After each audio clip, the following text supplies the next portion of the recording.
Welcome to a new episode of Infinite Games from Outlier Academy, where every week we sit down with a founder, operator, or investor working at the edge of what's next, all to decode what they've mastered and understand how they see the world. I'm Daniel Scrivner, and on the show today, I sit down with Delian, who co-founded Varda Space Industries, which is building the world's first space factories. You heard that right, literally factories in outer space, all for Earthbound products. As I've gone deeper and deeper down the space rabbit hole, starting with our conversation with Dylan Taylor of Voyager Space Holdings in episode 5, who as a side note is going along with Michael Strahan on Blue Origin's next launch to outer space, I've been fascinated by how quickly this space is growing and evolving. What Varda is building literally wouldn't have been possible even 2, 3, maybe 5 years ago. But as launch costs to get mass up to low Earth orbit have come down at an incredible pace, that's unlocked the next wave of innovation, including new players and possibilities like what Varda is building with their space factories. In this conversation, Deli and I cover a ton. We start with Delian's fascination with robotics, physics, and space, starting with his robotics team in high school, how the first generation of Varda's space factories will look and feel, including why they won't have humans or humanoid robots.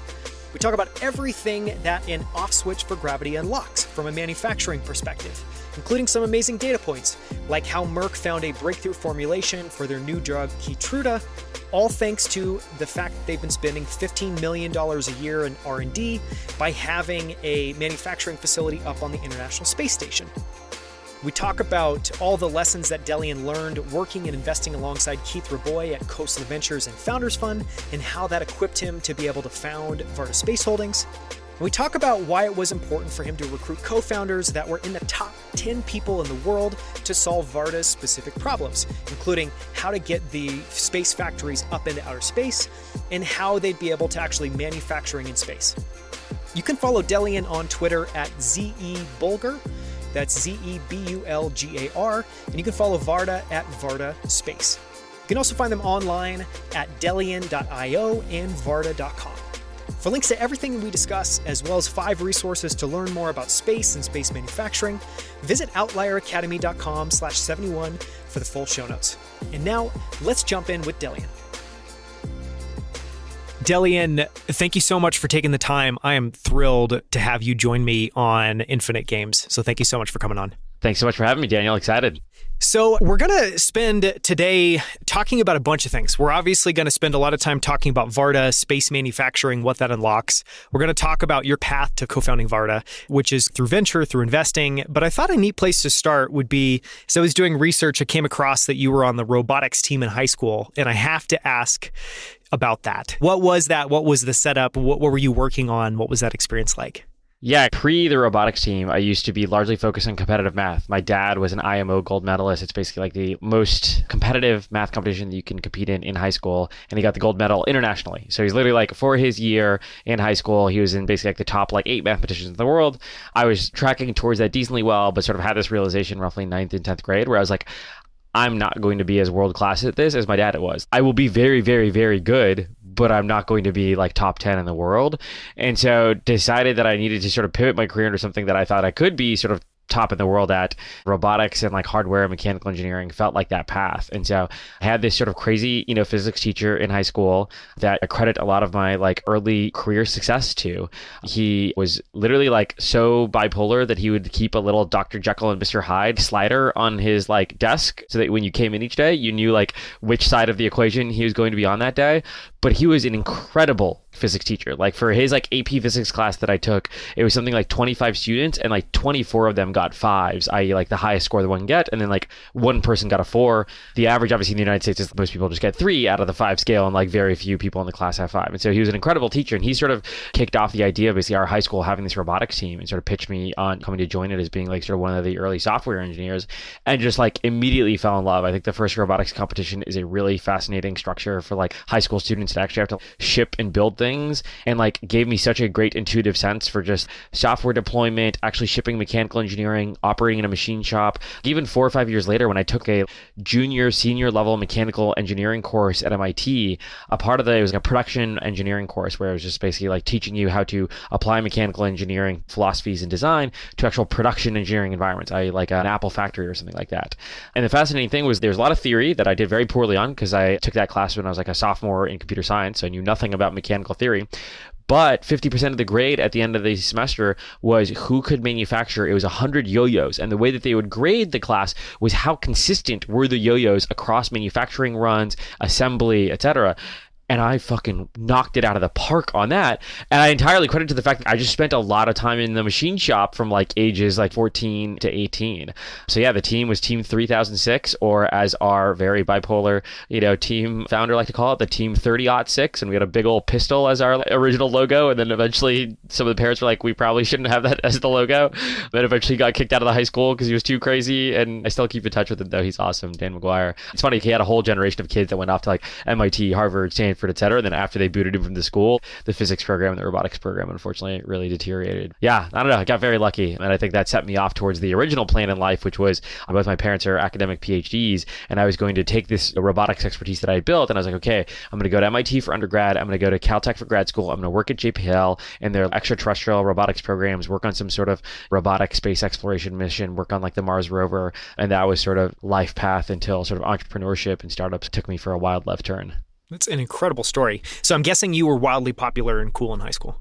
I was super fucking lame for quite some time, but then something around senior year, I don't know what it was. I think it was like getting into MIT early. And then at that point, that original bipolar teacher got in such a big fight with the parents that he actually like quit the robotics team that he founded and then founded a competing robotics team that was going to work on a different set of robotics programs. So instead we had a Lemelson program from MIT where you would actually apply with an idea. We applied with a robotic bomb sniffing robot.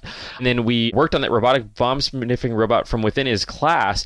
But then I had to always sneak around. Technically made it a rule that you weren't allowed to be on both robotics team, but like obviously I was on both. And so you would get really mad and frustrated. You're like, hey, you traitor, how dare you go work on like both robots at once? But then with the bomb sniffing robot, we would actually like test it by like, driving it around the high school and placing like, fake, like we made sure that the administration knew they were fake, what looked like metal bombs or whatever. But then something I think about like having this big physical robot, the MIT thing, I think a couple movies came out that year that made like geeks seem cool. And so I went from being like very not cool to like, I don't know, senior spring, I was really fun. That was the first time where I started partying in my life, and it was 2 thumbs up. I feel like that's liftoff for nerds. It's like right at the end of high school, maybe slightly after that. I had no more responsibilities, basically. I want to hear more about, you had this path. I mean, it just sounds like obviously incredibly smart, and you love learning. You love exploring these deeply technical, nuanced things that are around your fascinations and your interests. So you have this path where you're going to go, you're going to study, you're going to become a PhD. What was it? Was it a moment? Was it something that came out of left field that altered that course and set you off to become a founder or a builder? Yeah, it was literally like, I think like 4th or 5th day at MIT, literally in the elevator of my like dorm hall, this guy, Romy Kadri, stops me in the elevator and is just like, hey, are you Delian? And I was like, yeah. And he was like, I heard about you. I heard you've got a lot of energy. I hear you like building stuff. You should come to this entrepreneurship dinner that we host across the street in one of the MBA buildings, but it's meant for undergrads. We bring in local Boston entrepreneurs, and also it's like, free dinner and good food. You should come by and come to these weekly dinners. And I was like, that sounds cool. I don't know much about this, but like, yeah, like why not go to these dinners? And basically like started going to them, and Paul, was it English, I want to say, the CEO of Kayak and founder, came in for basically like that first dinner. And literally I'd like kind of vaguely from like the social network, but basically just started going to these weekly dinners. And then ultimately that guy that literally like ran into me in an elevator, he and I actually like started a company my freshman year of school. I describe it as like a data-driven touring manager. Like this was like in the very early days of kind of YouTube taking off and like Twitter taking off. And so what we would do is we'd go to artists that had a lot of success in social media, but were failing at touring. And there was a couple of artists, this Romy Kadri guy who stopped me in the elevator had worked at Interscope Records the prior summer, and they had a couple like country artists that they were struggling with, had great social media followings, but then they would go play shows in Texas and nobody would show up. And so our whole pitch to Interscope was like, hey, let us basically run analysis and build a heat map of where all these fans are, and then we'll actually run the tours based off of that heat map. And so I ended up discovering that actually like one of their country artists, that 90% of this fan base that was online was on like Singapore. It turns out like, yeah, if you put her in Texas, she can barely sell like 200 tickets, versus you take it out to Singapore and she was basically like selling out stadiums. And so I created this like, data-driven touring manager, sort of like my first startup. And then ultimately decided that unfortunately a data-driven touring manager, 90% of the work is actually still just being a touring manager. And I was kind of tired of like being an A&R relationship type and dealing with the artists and blah, blah. So ultimately ended up sort of parting ways, but it was a really fun like early building experience that got me hooked on this idea of like, oh my God, maybe I actually really do like this idea of entrepreneurship. And then I was like, okay, I like this world of entrepreneurship. I should explore this is an alternative path potentially, who would be the best entrepreneur in the world for me to learn from? And at the time, because I had sort of gotten into the world of social media because of this data-driven touring manager, I'd gotten sort of into Twitter, and I'd just seen that like Jack Dorsey had been a founder of Twitter, but then now had this killer new company taking off. And I was like, wow, how many founders like build one company and then have a second company that's also working damn well? And so I was like, I got to go learn from this guy. And so they basically went to like, Square's like career fair booth or whatever they had, tried to play it off casual, like I wasn't totally obsessed with the company, but like got those recruiters to give me a shot, and ended up going through the whole interview process, getting flowed out, meeting with their CTO. Ultimately, actually, like they originally rejected me, and then 2 hours later reversed the decision because basically like most of the engineers weren't necessarily my biggest fans, but the CTO really loved me. And so when the recruiter did the circle up at the end of the day, the CTO was busy, wasn't there. So they originally called me and passed, and then the CTO checked in later in the day. I was like, why the hell did Delian not get an offer, basically? So anyways, ultimately going off to Square and actually getting to have like, the like both the Square new recruit one-on-one walk with Jack Dorsey and seeing him like describe how he was going to build his company. And then I'm very grateful that even that summer he actually like took me out on a one-on-one walk where I talked about like, hey, I don't want to just be like an engineer at Square. I'd like to start a company, like how you've started companies. How should I do so? He didn't necessarily give me the most encouraging advice. He was like, no, you should just be an engineer at Square. I was like, that's not going to work. And then ultimately just fell in love with Silicon Valley, and it was like, I need to get back here as soon as possible. That's amazing. And one of the people that you ended up meeting there, who you then have gotten close with, you've now been a part of his team at both Khosla Ventures and now Founders Fund, is Keith Rabois. When and how did you first meet Keith? And is there a story there, a moment there, something you can share? Yeah, so I had been an intern at Square, but I was technically originally reporting directly to the CTO as his like personal intern. But ultimately, he ended up, by the time I joined, the CTO just had too much stuff on his plate. So he was like, just go join whatever team you wanted. So I'd been a long time fan of the Android team at Google, and most of that team had actually moved over to Square to build their original Android application. And so decided to join that team. So I had obviously limited interactions with Keith, who at the time was COO. But I believe it was August 11th or 12th. It was basically like the first Friday or second Friday in August of 2012. Square had for the first time basically not grown north of 10 to 15% month over month the prior month.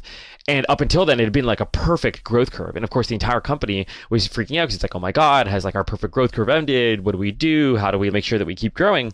And Keith gave just this incredible all hands presentation that week that at the time I thought was like statistical black magic. Both my parents are basically statisticians. So I was like, oh my God, this is incredible. Now looking back on it, it was a cohort analysis. But still, if you've never seen a cohort analysis in your entire life, it's an incredible analysis to see. And back then, cohort analyses weren't as popular as they are now. And he basically showed, look, in prior summers, Square was just so nascent that like the new cohorts that we would add would make it so that we grew enough that we wouldn't notice the seasonality. But now we just have such a large base of business that's being affected by seasonality where just there's less local commerce in July and August because people are on vacation, that the new cohort doesn't make up for it. But don't worry, this will all come raging back in September. And lo and behold, it did. And so I remember just being in the audience of that all hands presentation, never having spoken to him in my entire life, but just seeing that presentation and being like, wow, that is the job that I want. I don't want to be an engineer. I don't want to do what Jack was trying to tell me to do. I want to do like statistics and business because like I'm really good at statistics and I like the idea of like actually getting involved in the business side of things. I'm not the like product visionary, whatever aesthetics guy. I'm like the statistics guy. That really struck in my mind. And then again, didn't necessarily like reach out to him or talk to him until about like 7 or 8 months later when I was basically finally starting to think about dropping out of MIT, working on my like first startup. And he had just joined Khosla Ventures as a venture investor. And so I was like, okay, I kind of have like a reason to reach out to him now. Like I'm technically a founder. He's technically an investor. This is a good reason for me to reach out to him and see if I can convince him to potentially mentor me. And so I actually ended up basically sending him a cold email and he like hopped on the phone with me either like later that day or like within 24 hours and gave me a bunch of like really great advice, agreed to like meet with me in person when I made it out to Silicon Valley after I dropped out from MIT. But it was funny, like 5 or 6 years later after we had gotten close and gotten friendly, I asked him, I was like, Keith, I've seen now your email inbox and how you treat meetings and who you meet with, etc. Like you don't meet with even like other Square interns from that same year if they like email you on a 24-hour notice. Like you have a very busy schedule. Why did you prioritize me? Like I just thought that was like normal what you were doing, but now looking at it, it was like quite exceptional. And he was like, well, I never interacted with you at Square, but you were really annoying. You would come into the office and you were wearing like a shorts and tank tops and you'd like climb on the like air ducts and you'd like walk barefoot around the office and just make a ton of noise.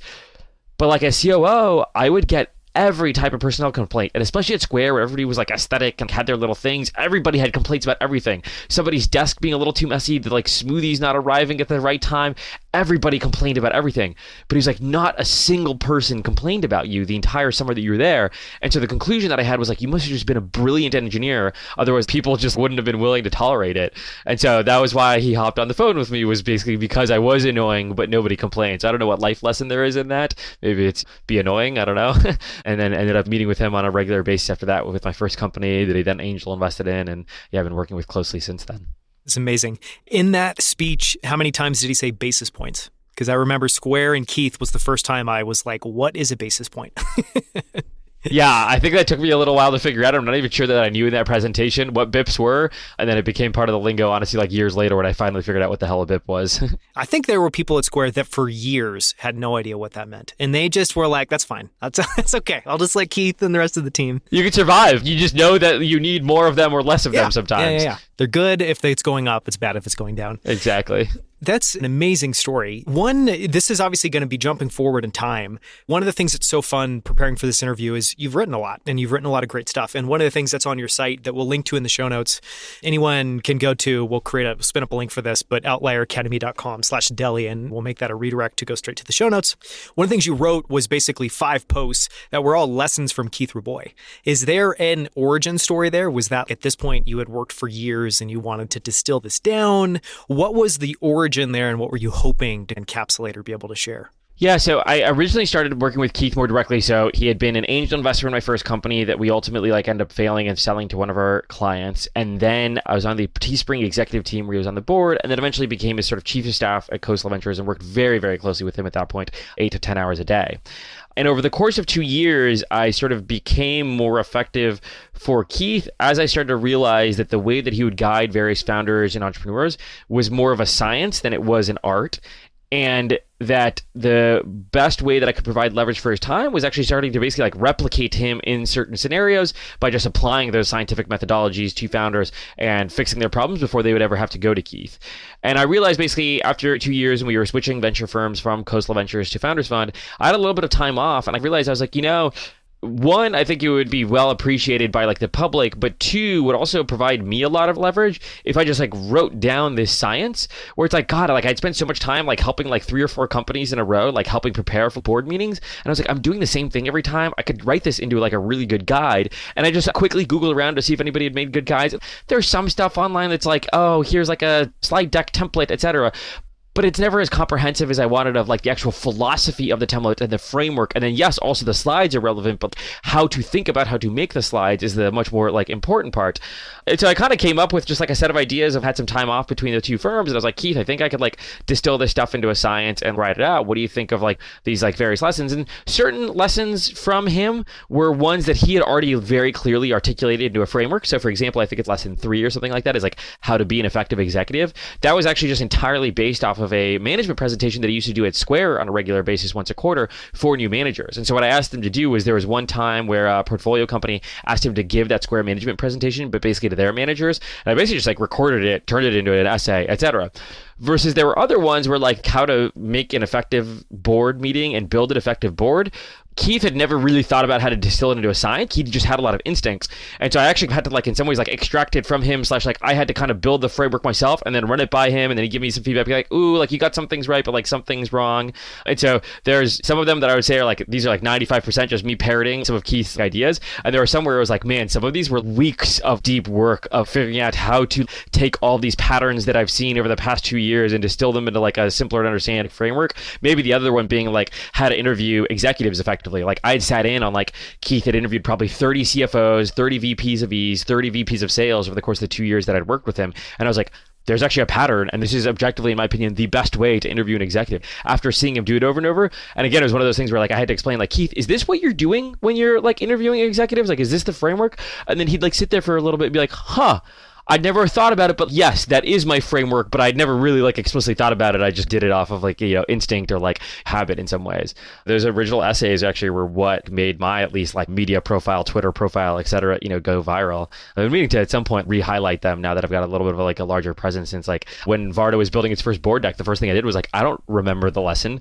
It's been like 2 years since I wrote that essay, and like it took a lot of effort. And so I pulled it back up and I was like, wow, this is a really good guide. Like, I'm going to use these slides, and like I'm going to make sure the Varda board slides follow this too. And now like literally every Founders Fund portfolio company that like Keith or I, or honestly most of the portfolios involved in, all the board decks literally just look the exact same and all follow this exact same structure. And it's great because like they're all really good board decks, and they end up being really effective board meetings because of that. Amazing. Was there one of those that really resonated with people, or were you surprised by which ones resonated with people? Because they cover a number of different topics, and I mean, they're amazing as a series. I'm just curious. It would be interesting to know if you were surprised by the reception one way or another. Yeah, I think the thing that was surprising was just the audiences for each are like very, very different. The first one is how to become a venture capitalist, basically, and how to think about venture capital, which is like a very different audience. That's fresh grads and like maybe, junior founders, to interviewing executives. Obviously, that's Series B and beyond founders, to running really effective board meetings. Okay, like maybe it's like relevant for Series A, but it especially gets more relevant for like later stage. And so I guess the thing that maybe was like surprising to me was that people did treat it like a series and really enjoyed it consistently, despite the fact that the appropriate audience for all of them is very different.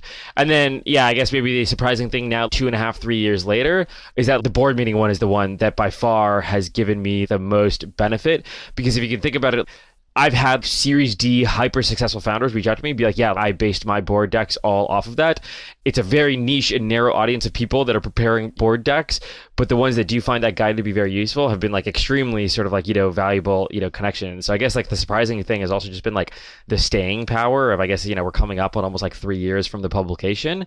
I haven't found anything as good as that. And so it's still my default thing that I send. And hell, I was even on like at a call with a founder earlier today. They were asking me these questions like, oh, how should I like make my board slides? And I was like, well, I hate to parrot my own work. Like, I'm not trying to like, tap my own ego, but like, I'm not even going to give as good advice as like my essay that I wrote, because I can't even remember it as well anymore. The fidelity is so much higher in the essay than it is in my head anymore. It's amazing. It was just a service you did to your future self, It has saved me a lot of time. Absolutely. Both from not having to help other founders to the fact that all my portfolio companies' board meetings are very effective. It has been a huge ROI. And hell, honestly, I can point to several investments that have come basically from those essays. Amazing. One of the other things you wrote that I really appreciated was you also shared an investment memo you put together for Sword Health. And what I loved about that was, one, now we're starting to see more people share and discuss what their investment memo looks like, but you still don't see a lot of that. So I think it's cool that you put that out there. I think the framework you put together, we'll link to this in the show notes as well too, is great. And there are two questions I want to ask. So one, this was a really large investment. I think you ended up investing, you were the lead investor in the round. I'm not sure if this was at Khosla or Founders Fund, and you invested $5 million out of a $7.5 million round. So it took up 2/3 of the round. Well, the first question I'm curious about is, how do you think about position sizing? And when do you know that you really want to lean in? And obviously so much of that now is like you're competing for that position size. I'm sure that's probably different for Founders Fund than it is for angels and smaller investors like myself. But just on position sizing, any thoughts, anything you've learned, anything you've absorbed there? Yeah, in comparison to, let's say, most investors, I think it's important to just recognize what your superpower is and where to lean into versus not. My superpower is I'm quite technical. I really like building things. And I think I've got a pretty good taste for people that are builders. And in particular, I think the areas where I tend to have a lot of success is when the builders are good product builders, more so than they are great sales and marketing company builders or like sales and marketing engine builders. There's been several examples in my portfolio where I have invested in a company that has been an underdog in a market. Let's say maybe the most prominent example right now is like Brex versus Ramp, but believed in the founders of the company because I believed that their ability to build product was much greater than anything on the market. And even Sword versus Hinge Health is sort of that same thesis where like there was a well-funded competitor that already existed in the market, but didn't believe that they had the right product building culture, versus really felt like Virgilio and the team at Sword were building a superior product that in the short term would allow them to win, but also in the long term having a superior product building culture would allow them to win. And so I think I'm much better at assessing that, as opposed to like, I am not the like greatest IRR calculator, analytical, here's how other people are investing versus how we should be investing. In some ways, I'm not actively disinterested, but in some ways I think like you should lean into your superpowers and rely on others for other aspects of it. So I'd say I typically tend to be like relatively, binary in that once I get super excited about a founder and a particular market, I basically want to just put in as much money as possible and as often as possible, as long as like the companies continue to do well. And if anything, I rely on other members of my team to be like, Delian, well, this one's like, kind of a little too crazy risky. I tend to think of it more of like, I want to put in as much as possible relative to just how many dollars at risk am I willing to put. Has this person effectively proven before that they know how to deploy $1 million? In which case, if they haven't, probably just start with $1 million. If they've already proven how to do $1 million, probably go up to 10 million. If they've proven 10 million, like 100, and I tend to think that scales up in orders of magnitude. And so with Virgilio and with that, round, it was like they had previously like raised 4 million total. They relatively productively spent it. And so I was like, okay, seems reasonable to double that and just give them a $7.5 million round and try to take up as much as possible. Just had to give up some for Parata. So I can't claim I have some super smart intellectual framework for how to determine the exact amount. I think my better framework is around just assessing Virgilio as a founder and assessing the product, which largely came to like I actually just did physical therapy with the Hinge Health product and with the Sword Health product to determine the differential between the two. Yeah. I mean, there's two really interesting points you made there I would just call out. Is one, it seems like your point of being able to grok really technical people that are product builders. A lot of those people aren't the shiniest candidates on the surface. So I think that is an amazing superpower because you're looking at the core of what's really going to power this business. But sometimes it's hard to see. There's other things that are maybe not there that you're not seeing. And then another one is just your point around being able to do the calculus, because you see this all the time as an investor. Every space is more crowded. There's well-funded, even successful or well-scaling competitors in industries, and then there's nascent companies, and those calls are really tough. So it's interesting to hear you opine on those. One other thing I wanted to ask you about was a sentence in that memo that I really liked, which is pretty philosophical. But you say, at the end of the day, venture is defined by the outliers, and so most of your time should be spent thinking about why a company can have massive upside. And I love that because it articulates something that I think everybody in venture groks, but I've never heard it put so elegantly, which is really, one, it speaks to the heart of, I think venture investors have to be optimists. You have to have that muscle. You have to be able to flex that muscle, or at least be able to see potential and be able to bet on that. So I just want to ask, is that something you learned on the job? Is that something you picked up from particular investors? Where did that sentiment come from? I think this is one of those things where it's like very difficult to build up this instinct without just lots of reps on bat. I think one thing that Khosla Ventures does phenomenally well, even if there are aspects of the sort of 10-hour-long partner meeting that I don't love every Monday because it like slows down process, it just gives you so much exposure into a variety of different companies. I feel like at Khosla Ventures every Monday was sort of almost like a grad school lesson plan, with Vinod being the professor and students coming in to like, present their projects and him like critiquing versus not, and investors are basically like the TAs debating it. We just had such incredible intellectual debates about the fundamental technologies driving particular innovations, how large those markets could actually end up being, and like balancing those. Like I think Vinod is one of the best just like polymaths in the world that can combine everything from like the tip of the spear of machine learning to pharmaceutical development to robotics to material science, and balance that with, okay, with these technical implications, what are the actual market implications? And so even in, call it, Sword Health, I'd say some of the theses that I had there were specifically because Vinod himself actually did have a physical therapy thesis. Him and his family had gone through, they're really big skiers. They'd had to have multiple knee surgeries because of injuries that they had on the mountain. They'd gone through the pre-existing process of physical therapy, and it was like, there's going to be a massive opportunity here. This is clearly super archaic, brick and mortar. There needs to be like a technology-based provider that is truly full stack, not just selling software into clinics, but actually replicating the clinics via sensors, AI, et cetera. And so in some ways, I had that thesis embedded in my head and was like looking for the right team, right product, et cetera. And so by having that outlier, was willing to take the bet on a company that was in Porto, Portugal, in the middle of nowhere, had basically only like a single very small US pilot rollout, and able to see through to where they are today, which is multiple Fortune 100 customers, insane. Over the past year, they've grown, 40x year over year at a very, very large scale of revenue.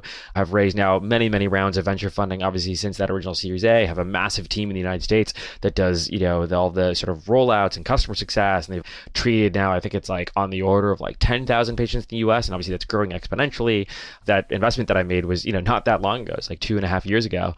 I think reps on bat and seeing really great investors think through how to think about outliers is by far the best way. I think venture is one of those jobs that like is very underappreciated how much of an apprenticeship job it is. I think a lot of people that try to strike it out either as like solo capitalists or sometimes they strike it out at the wrong firm that teaches you all of the wrong lessons, end up handicapping their ability to ever build up these mental frameworks they need. Like I'm very glad that I came to Khosla Ventures with basically like a blank slate on how venture works. There are for sure some things where I think Khosla Ventures gets over-indexed on the technological advantage and sometimes forgets about storytelling and sales marketing, et cetera. And there are times where I've gotten burned by that because I was induced with that and I've had to like somewhat self-correct where it's like, okay, don't get just obsessed with the CTO. Make sure that the CEO can actually fundraise, because if they can't fundraise, this technology is not going to go anywhere. And so it's not a perfect lens, and no venture firm or no investor is perfect. But I feel like that was really where I learned a lot, was just like hundreds and hundreds of reps at bat, watching Vinod, Samir, Keith, David Widens, Sven Straband all think through all these various companies. And they're all phenomenal investors. No, amazing story. And I'm sure amazing perspectives, and especially very different lenses on the world too. So I'm sure you're picking up a lot from each of them and assembling your own. I want to ask one other question, which is part of why I love that statement is it's about what you need to get right in venture. So I want to ask the inverse question, which is what do you think the biggest mistakes people make in venture are? And that could either be just talk about what mistakes you feel like you've learned from your investments, maybe what you've observed from others, but any observations there on the flip side of the coin?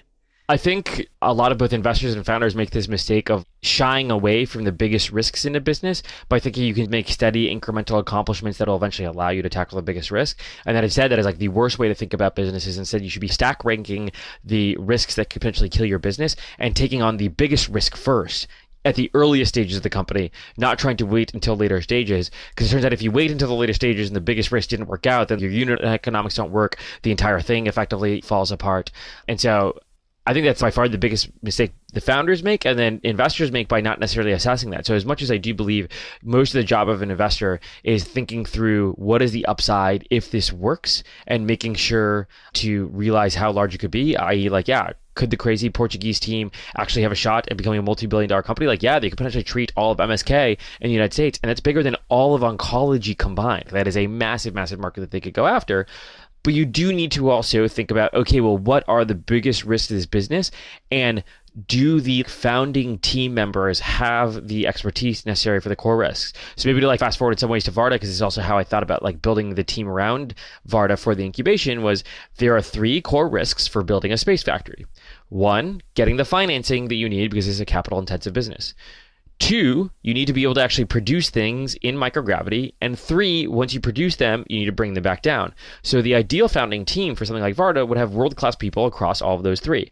On number 1, I'd like to think I'm pretty world-class at fundraising at this point, mostly from the fact that it's a lot easier when you've just been on the other side of the table for like 4.5 years. 2, our co-founder chief scientist is one of 15 people in the world that has actually produced materials on the ISS. He has microgravity material science experience.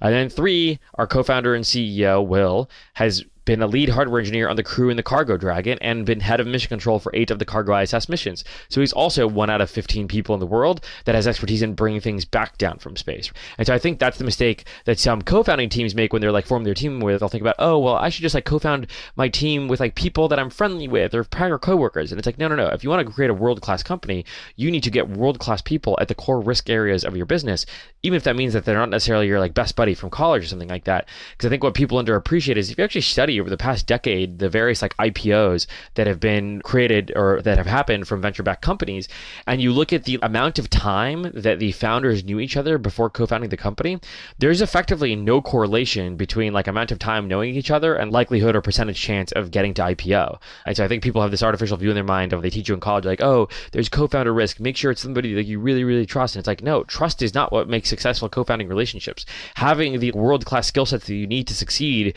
is what will then form that trust that will allow you to succeed. And people think about it backwards in some ways. And then that's how you should be assessing it as a like VC. Don't just assess the story because you like the story and you like the business or you like how the CEO talks. It's like, no, is this CEO world-class for this business? Like the other way that I like to explain it is like Elon Musk is an incredible CEO and has driven SpaceX very, very far. Zuckerberg is an incredible CEO and has driven now Meta very, very far. But they would be fucking terrible CEOs for each other's companies. Zuck would have no idea how to crack the whip on his like softy engineers that want smoothies all day and like massages and things like that, and they would never deliver a rocket on time. And Elon would be tweeting some random bullshit that would constantly get him in front of senatorial hearings that would get his company basically regulated to death. They would be terrible at each other's businesses. And so there is no one singular concept of a top tier CEO. It is, for this particular company, what is the biggest risks of this company and what does it need to succeed? And what would a top tier CEO look like that would be able to address those key risks? Anyways, long-winded answer, but those are the things that I think both founders miss when forming their co-founding teams and venture investors miss when they're assessing founding teams. Yeah, no, that's fantastic. And let's go ahead and just switch over to Varda. I asked first about the origin story because I know, at least I have a sense, that it was incubated what was needed first to be able to actually say, okay, now's the time. Let's go and let's form the company and let's go and let's do this. But before we get there, I think it's just talk about what this incubating the company was like. What did that look like? What did that feel like? Yeah, I mean, in some ways, it's hard to pinpoint the exact origin date because in some ways, this has been like a decades-long process. I started from I call it like 2010 when the Lunar X or Google X Prize was announced, and there's a handful of companies that launched around that had industrialization of space as their explicit goal, and just got obsessed with those companies. Would track them, would try to talk to their CEOs, listen to everything they release, in particular these two companies, Moon Express and Made in Space. I was just like truly, truly fascinated by. That was mostly a hobby for, call it like the following like sort of 6 or 7 years. Then once I got to Khosla Ventures, I was obsessed with the idea of now taking the space hobby and turning it into profession. And so I started to invest into a variety of companies, started to meet with some of these companies that were doing this type of industrialization of space. And then even formed a thesis around it where I was like, okay, maybe we can dive into this a bit later, but like now is the time to do it. Went out, assessed all the various groups that were working on it in actually Q1 of 2020, just right before COVID, actually flew out and met with several of these groups, and ultimately decided that it wasn't the approach that I thought was the sort of appropriate approach. Most of these groups were really focused on being NASA-backed, research-funded, primarily sort of bringing papers to market and getting more grant funding, as opposed to focusing on how would one take some of the research that's been done and commercialize it at scale and satisfy commercial customers at a large scale. And so ultimately put the idea on the shelf after Q1. COVID hits. Peter basically tells all of Founders Fund, no investing allowed for 6 months. And so for the first month and a half, I just fell into a very deep depression and played a lot of video games. I didn't know what the hell to do with myself. I've never not had a way to productively apply myself. I'm employed. I've got a paycheck coming in, but like I literally don't know what to do with myself all day if we're like not supposed to be investing. I told us to take a vacation, but March 2020 was not a particularly fun time to try to vacation anywhere. But ultimately ended up deciding to pick my head out of it. Keith actually was like, yo, let's take you down to Malibu for a weekend and we'll do super distance. We'll like rent a big place, but let's just like spend some time outdoors and get your head out of things. And I remember us going on this hike and he's like, okay, well, we can't necessarily be investing in companies, but now's a great time where we've got a lot more free time to create proprietary deal flow.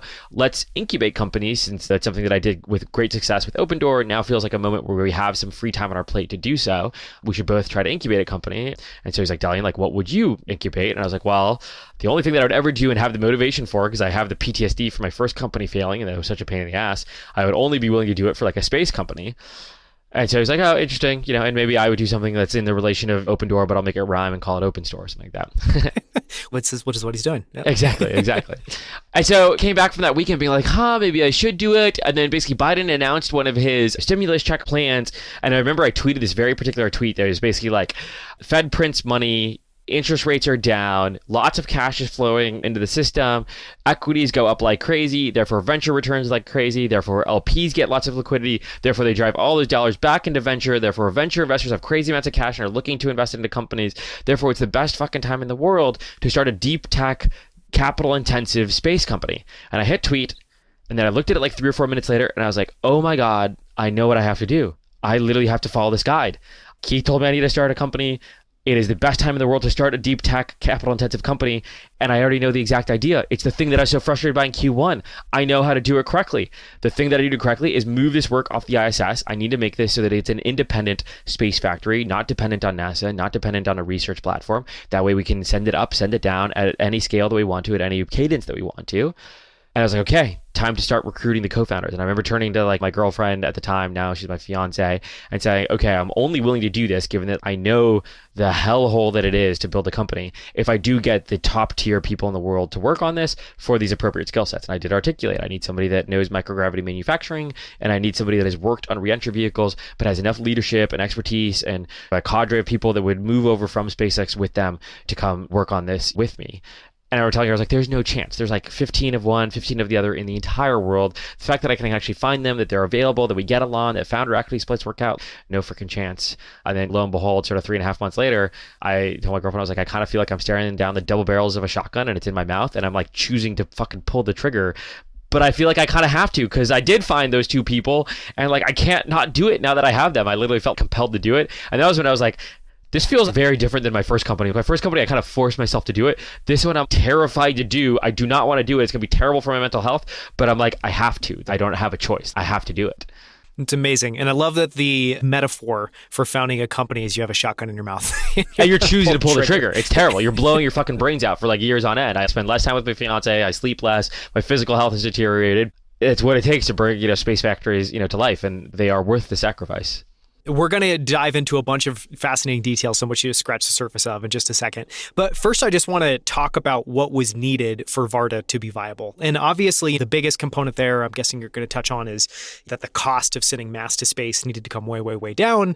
That happened and is still happening. And I think the world, especially people in the US, watching SpaceX launches, getting ready to watch the Super Heavy, and this massive stacked vehicle potentially get into orbit for the first time is fascinating. From your lens, what were you looking for and what boxes needed to be checked? Yeah, for me, it was basically, I wanted there to be even a hint of Starship coming online. And so Jan 2020, this was before Starship had ever flown, I thankfully just had basically insider information from a bunch of friends that worked at SpaceX that it was going well, it was going to fly. These are my friends that are also like very conservative. They don't agree with like Elon's launch schedules. They'll say that he's sometimes being crazy with it. But when they tell me something's going to fly, it flies within the next 5 years. Does it happen immediately a year later? No, not necessarily, but it does fly. And so I was like, okay, time to kick into gear all the like investing that I wanted to do when Starship was finally viable. And I think the thing that people also underappreciate is it's not just the launch cost. There's a lot of costs that go into operating a space business. It's the flight computer, it's the battery, it's the actual mission operations and control center, all of that. A decade ago, SpaceX had to do everything in-house because there just wasn't basically like commercial space ecosystem. And same thing with Planet Labs. They basically had to do it all in-house. At this point, there are like 10 providers of satellite buses. There are 10 providers of flight computers. There are 10 providers of flight batteries. There's so much more of a deep, low-cost commercial supply chain for all these components that in some ways, the maturity of that is actually a bigger input into Varda's cost levers than just the launch costs, but they go hand in hand. The reason being that if you spend $2 million to send a satellite up to orbit, the satellite itself better basically cost $2 million because if it fails for some reason and you only spent $500K, you're going to look like a real dumb idiot for having spent $2 million on the actual launch costs.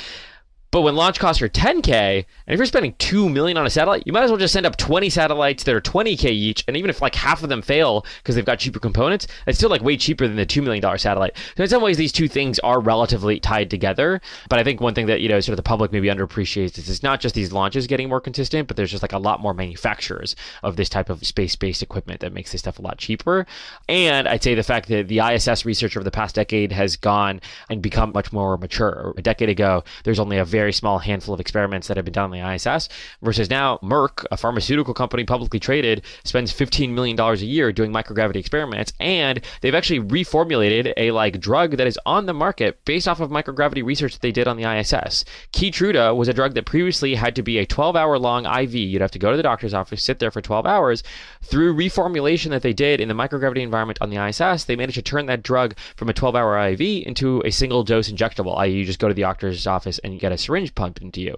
And so not only had microgravity research been expanded significantly over the prior decade, but also there's for the first time a true proof point of somebody commercializing it. Now at a very small scale, only one drug, etc., but there is clearly a potential to scale that up. It's amazing. It's been super fun for me. I feel like over the last 6 months, I've gone deep into just studying. One, there's now a number of companies focused on space that are publicly traded that are doing really interesting stuff. Everybody from Planet Labs is in a SPAC. You have Rocket Labs, which just came out of a SPAC. You have Astra. You're starting to see this ecosystem that is really cool that I don't think many people are following, but it's fascinating. I wanted to talk first about just what is a space factory. And I think some of the basic questions there are, obviously, I think everyone can grasp the concept, and we'll talk in a second. I think that Merck example is fantastic, and I wasn't aware of that. But we'll talk in a second about some of the other reasons why manufacturing in zero-G and in space is so interesting. But first, I just wanted to talk about, try to paint a picture for people listening about what this looks like. And so some of the questions I was curious, I'll just throw them out and go through them in any order that you like. is from a form factor perspective, what do they look like? Do they look like the ISS? Do they look very different? How will they be operated? And I think there really, I'm like, are there going to be humans that you're flying? Is this going to be all automated with basically robots? I don't know. Maybe we can just start there, paint a little bit of a picture. Yeah, I think when people think of space factories, they're either thinking of like humans up there or like 6 degrees of freedom, like robot arms, moving things around, a crazy conveyor belt. It's none of the above. It is an extremely, extremely simple system. And that's the whole thesis behind the company, is that it turns out you can produce things in the microgravity environment to space with actually very simple systems and bring them down. And that is much cheaper and faster cadence than going to something that is human rated and the size of the ISS. So our first couple of space factories, they just kind of look like satellites. They've got a flight computer, they've got solar panels that extend. On top of that, there's a little quote-unquote space factory, but the materials that we're producing, it's very simple thermomechanics. Think like a couple heaters, a motor, a little storage system, a camera to observe the process. Again, these aren't robot arms moving around. It's heating some things, manipulating a little bit of pressure, and putting it into a package. And then the thing that looks a little bit funky relative to most satellite missions is there's like a little miniature like Dragon capsule sitting on top of that. It's very small. It's basically like a huggable sized capsule. And that's where when the materials are all done, they basically go into that reentry capsule. The reentry capsule separates from the rest of the vehicle, i.e. like that satellite in the factory. The reentry capsule brings the materials back down to Earth and lands on land. We pick up those materials and sell them to our customers. And then ideally, we just increase the cadence of that. And so in some ways, like space factories, they just look like satellites, and they're about 300 kilograms. If you saw them in the night sky, they would look like any other satellite. And there's definitely no humans on board. There's no crazy robots on board. They're very, very simple. Now, as we start to show success with that, we start to show positive unit economics. Yes, we'll make those bigger. They'll start to look like very big satellites, and then they'll look like the size of a school bus. And then one day, yes, potentially, they're the size of the ISS and they're fully automated. One day, they're 10 times the size of the ISS, and maybe there's a section of it that we actually human rate and have some humans up there. But that is like far, far down the line. And so I think part of why both investors and engineers have been so invigorated by our approach is it's a very pragmatic step-by-step approach. Prove the market, prove the technical roadmap. We're not trying to go to some sci-fi vision of like some crazy station in orbit that's got humans in it and like that stuff is 10x more, not even 10x more, 1,000x more expensive, 1,000x more complicated, involves a lot of regulations. We're just doing stuff that just looks like satellite missions. Just the unique part is most satellites just take photos of the Earth. We instead like manipulate some materials while we're in microgravity. And then the particular unique part is like our satellites come back down and they have a ride down. Most satellites obviously just burn up when they enter the atmosphere. Ours intentionally survives when it enters the atmosphere and actually lands in a very precise area so we can pick up those materials. It's fascinating, although you've totally popped my bubble of like Boston Dynamic robots walking around, doing all the manufacturing, doing flips in zero G, but that's okay. I mean, it does sound very practical and it makes sense. When it comes to manufacturing in space, I want to talk about that because I think that is fascinating. And one of the things I love, there's a few ways you guys describe what you're building at Varda. You talk about space factories for Earthbound product, talk about scaling in space manufacturing. My favorite is a gravity off switch for manufacturing because I feel like it just literally in a couple of words, you're like, oh, yeah, okay, that's interesting. But then the next question is, what does that unlock? And I think that was the funnest rabbit hole for me to go down preparing for this is I've spent really no time thinking about what does that unlock. And so I just want to read, apologize to everyone, but I just want to read a couple of one of the favorite things I found. So this is an article published by Space. It was published in 2018, so it's actually, I think, quite old at this point. But it's got some amazing points. One of the paragraphs is space is a dangerous place for humans. Microgravity sets our fluids wandering, weakens muscles, and radiation tears through DNA, and the harsh vacuum outside is an ever-present threat. But for materials that show incredible strength, transmit information with barely any loss, form enormous crystals, or even grow into organs, the hardness of space can be the perfect construction zone. And I feel like that starts to scratch the surface. And then it talks about things like they give examples of growing crystals, and space microgravity lets materials grow without encountering walls, and the vacuum of space helps things form without impurities. And so just by not having gravity, which influences everything, and by being able to work in a vacuum, that makes a lot of things. And then just the last thing I'll read is starts to paint a little bit of a picture. It's like demand for high-tech solutions requiring higher resolutions, faster processors, more bandwidth, greater precision, novel materials, unique alloys. I think that starts to become really interesting because then you get that, sure, you can do drugs, you can do semiconductors, you can do fiber optic cables, you can also do novel materials that we would never be able to produce here on Earth. So I'll start blabbing, but maybe how would you build on top of that? How would you push back and maybe clarify some of that? Yeah, I mean, fundamentally, there's 4 fundamental forces in physics. electromagnetism, gravity, the strong force, and the weak force, right? And all of our manufacturing processes and everything that we produce here on Earth is predicated on those four forces. And you can't really change those. You can't turn those off. They're all fundamentally, fixed, and everything's designed around that. And we are basically a platform that allows you to turn one of those forces off. And as you can imagine, people have done some level of experimentation about what's possible with that, but almost certainly we have nowhere near to even scratch the surface of what is possible with the various materials that you could produce that. However, you can't just launch a platform. You have to provide value to an end customer. The analogy that I always like to provide is like, the iPhone did not launch with the App Store. It launched with 15 apps that were extremely well developed, that were beautifully designed, and that consumers truly loved.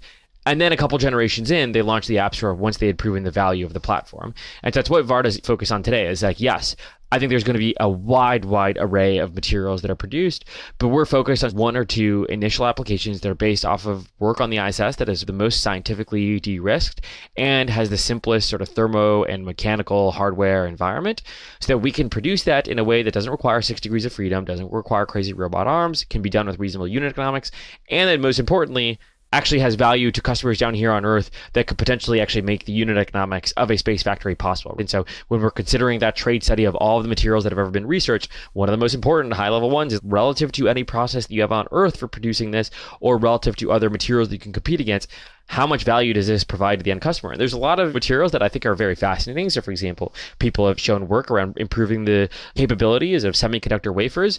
But the problem is like we actually make pretty damn good wafers down here on Earth. And the ones we can make in microgravity, at least so far, they're at the high end of the spectrum, but they're just the equivalent of the high end of the spectrum down here. And like, yes, it's more consistent and the yield is better, but man, competing on yield alone is really tough. Versus there are other things like pharmaceuticals where it's actually taking a drug that was previously, toxic and failed phase 2 clinical trials to something that can actually get all the way through and actually can be absorbed by the human body and is effective. That effectively has like billions and billions of value if that is allowing a drug to go to market, right? And so it's making sure to run that study on how much value does producing this material in microgravity provide to your end customer relative to any other alternative, obviously, that they have, given that like space factors are quite expensive. And so, yeah, at some point over time, I would like Varda to transition to being a space factory as a platform, and we're more of a contract manufacturer that people come to us and say, hey, I've got this material, I'd like to experiment with it in microgravity. I think there'll be some value in it. But until then, we're kind of a pharmaceutical company and a semiconductor company and a fiber optic company and a human organ company and proving the value of those. And then one day we'll be the platform. And maybe another way of saying that is just you guys are focused on applications or opportunities that have asymmetric upside. So obviously you're just looking for something where, like that example of Merck, especially in the context of there's now a drug that rather than needing to go intravenous and be just terrible in terms of the way it would be delivered and just the accessibility and the market they could serve, they found something that's literally mass market. And $15 million, I don't know what the all-in cost was, but that starts to sound very, very, very cheap. Yeah, I mean, in certain industries, relative to how much it costs to spin up a semiconductor foundry line, or relative to how much we spend on submarine cables for use in fiber optics communications, or how much we spend on phase 2 clinical trials, then space factories start to actually look pretty darn reasonable relative to that. But again, only if you're doing it purely commercially, independently, away from the ISS where it's not human rated, et cetera. Because the moment that you start to get into the world of ISS, now again, you're talking about hundreds of millions, 150 million, et cetera, per run, versus like at some point, Varda can get it down to like each individual space factory costing like single-digit $1 million and potentially even like less than that. It'll take us a little ways to get there, but that's definitely, viable in the next 3 to 5 years. Yeah, it's fascinating. I want to ask you a couple questions just to zoom out for a little bit. And one thing I imagine there's not many people outside of the people at SpaceX and at these next generation space companies that get to spend all day immersed in that ecosystem, seeing how it's developing, seeing all the cool stuff that's going on. You have that perspective. And so one of the questions I wanted to ask is, by building Varda, by just being immersed, what are you seeing that other people aren't that just makes you excited and thrilled and that maybe people aren't even aware of that's happening? And this can be space related. This can just be related to Varda. Anything there that's interesting? Yeah, I think it's been very obvious to me since 2015 or 16 that like the space ecosystem has been riding an exponential curve. And exponential curves are very counterintuitive, where they look like linear, and then all of a sudden they just hit effectively what looks like a wall. And we're basically hitting that wall right now, where all of a sudden, like, it's going from single launch providers to now they're going to be 3, 4, 5 to dozens pretty darn soon. And the thing that's cracking in some ways is most of the sort of aerospace supply chain was not built for exponential growth. Most of the aerospace supply chain was built in the Apollo era, which was the last time that we had significant space activity. And we are now starting to surpass that level of activity. And so I think a lot of the most interesting returns are coming from basically selling or producing the picks and shovels for this upcoming space gold rush and making sure there's enough picks and shovels relative to how many like miners are basically coming to market.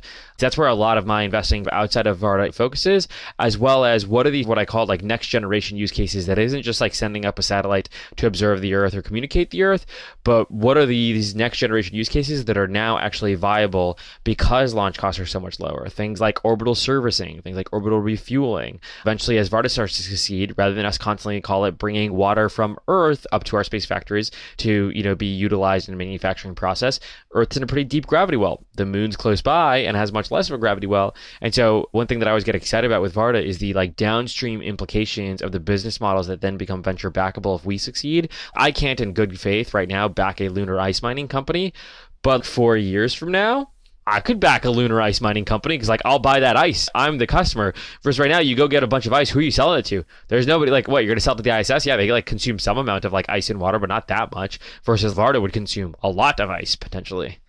So I just want to start asking a couple of closing questions. And one that I was curious, again, just because I'm obviously from the outside looking into the space, fascinated by it. And I think companies that interest me are everyone from Spire to Black Sky and Planet Labs, and then some of the launch vehicle companies that are taking very different approaches. But it's just fascinating, one, from just like a business venture capital perspective to watch it play out. This week, we saw Spin Launch actually able to send the 1/3 prototype rocket up into the air, which is incredible. What companies, what teams are you looking at just with fascination and interest? Especially the public ones, I get really excited by people that are helping sort of bridge the space economy with the real world economy, right? Because at the end of the day, you can only sustain an insular economy for so long with just investor dollars. It eventually has to connect into the rest of the world's economy. And so I think companies like Spire are ones that particularly excite me, where it's like, yes, they are technically a satellite company, and they obviously interact with launch providers. They have to send satellites up. But if you look at the customers, it's like insurance companies, it's DoD, it's people that are looking to purchase the data that they're actually, providing, and they're just seen as like a API data provider. And so that's where I really get excited, because that to me provides more sustainability, where it's like, by default, a rocket company is typically just selling to other space companies because they're selling to a satellite company. And so those are great, but they're not long-term sustainable unless those satellite companies also have a reason to go up there. And which is also why I get excited about Varda, is we provide that sort of reason to go up there, even more so in some ways than satellite companies, because they can just send a satellite up and it produces revenue forever, versus like we need to send satellites up every time we want to produce revenue, because we need to send up the raw materials and bring them back down. So I think those are the companies that I sort of get most excited by, are the ones that sort of, connect it back to the, call it, real world economy to make it much more sustainable. Yeah, which is also important, because I think that this phase of space, I think what's fascinating about it is you're seeing people build, and they're building things that are actual business applications, actually innovating and actually impacting the rest of the world. One question I want to ask is, so I'm fascinated by space. I don't have a great sense of what blogs, newsletters, sites to follow.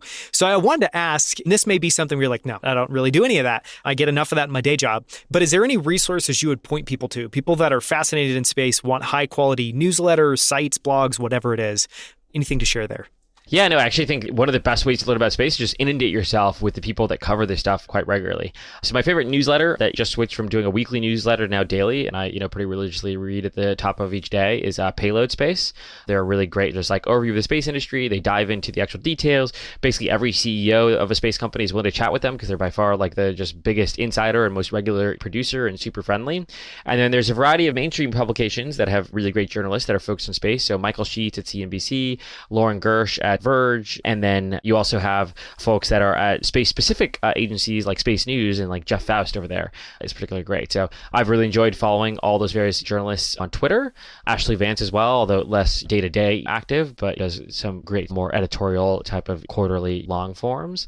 But yeah, if you actually just like follow those, you'd be surprised. I think a lot of people view the space industry as like, oh man, it must be this like big behemoth with like lots of moving parts, et cetera. No, if you actually look in the past 5 years, the number of companies that have raised north of, call it, $20 million is like 17 or something like that. It's very few. And so if you know those 17, you know the entire industry. And then if you'd like to start a company, if you're selling to other space companies and one of those 17 people isn't willing to be your customer, then you don't have a viable business model. And then if you're not selling to space companies, then great, like you have a business model that sells to other people. But it's too funny to me how often I'll have a founder come pitch me on some space company. They're like, oh yeah, satellite companies will buy this. And I'm like, okay, which satellite company? There's not a plethora of satellite companies. There's like 7. So which of the 7 have you talked to? And it's like, oh, well, I looked at like market research. It's like, what market research? Dude, there's 7 people. Just go talk to the 7 people right now. Like, yeah, one day we'll be like cloud and there'll be like 10,000 companies, but we're not that. There's 30. So just like go talk to the 30 companies, understand what the actual ecosystem looks like. More good practical advice. The one I would add a +2 there is I've been following Michael Sheets, and he's one of the few people on Twitter that I turn on all tweets as notifications, and literally just almost everything is consistently amazing. And just by following even that one account, although you named a bunch of others, and we'll link all these in the show notes again, you can just learn an incredible amount, and it's super cool. I was very humbled that Sheets was willing to agree to cover our Series A. That was definitely a really fun moment for myself, our team. Everybody was really excited. That's so cool. The last question, and then, I'll ask where people can go to find out more about Varda and follow you. But the last question is just, whenever we cover a topic this big, I'm just conscious that I don't want to miss anything, especially if there's a message or just some idea that you want to land around space, around innovation, around what you think is next in this space. So just any closing thoughts or anything that you would share that we haven't covered. Tim Urban writes an incredible blog, and in it he has a post that's on basically like the future of space and space exploration, talking about this like concept of like the exponential curve, which is if you think the last 3 years have been fascinating in space, just fucking imagine what the next 3 years and the next 10 years are going to look like. People are just shocked when I tell them, like, they're like, oh, like, Delian, when do you think you're going to space? And I'm like, no earlier than 2027. It's going to take some time, but no later than 2030. Like, that range is narrow because that exponential curve is moving quite quickly. Like, we are going to have a commercial lunar base at the end of the decade. That is, to me, unquestionable. I'm sure that the US government will not be very successful at creating a government base, but they will eventually fund a commercial provider that does certain contracts for them that will have a base up there. And the base up there won't just be there for, tourism or for some random reason. That will be there for a commercial reason, whether it's for helium-3 to do fusion or whether it's providing lunar ice to LEO companies like Varda. I think it's going to be a very, very exciting time over the next decade, and it's a great time to get involved in space where it's a lot easier to have a very successful career when you tie yourself to a rising tide. And the 2010s was everything from, mobile to financial services to social media. And I think the 2020s is going to be like crypto, space, industrial automation and robotics, AI, and now is a great time to get involved in space. You have not like missed the boat or missed the trend whatsoever. There is far more growth ahead of us in space than there has been over the past decade. It's a great time to join Varda. Exactly. For anyone listening, it's interesting. Varda.com. Where can people go to follow you? What's your website online as well, too? For Varda, it's at Varda.com. On Twitter, we're at VardaSpace. And then my personal info is Delian.io is where I have all those essays up. And then my handle is at Zebulgar, Zebulgar. Thank you so much, man. This has been such a fun conversation. It was so much fun to prepare for this. It was so much fun to talk through this all together. I just really appreciate the time. Thanks so much for having me, Daniel. Thank you so much for listening. You can find links to everything that we covered along with the show notes and transcript for this episode at outlieracademy.com/71. Finally, visit outlieracademy.com to explore more incredible interviews with the founders of Superhuman, Levels, Rally, Common Stock, and Primal Kitchen, as well as best-selling authors and many of the world's smartest investors. From our entire team at Outlier Academy, we hope you enjoy the show. I hope to see you right here next week on Infinite Games.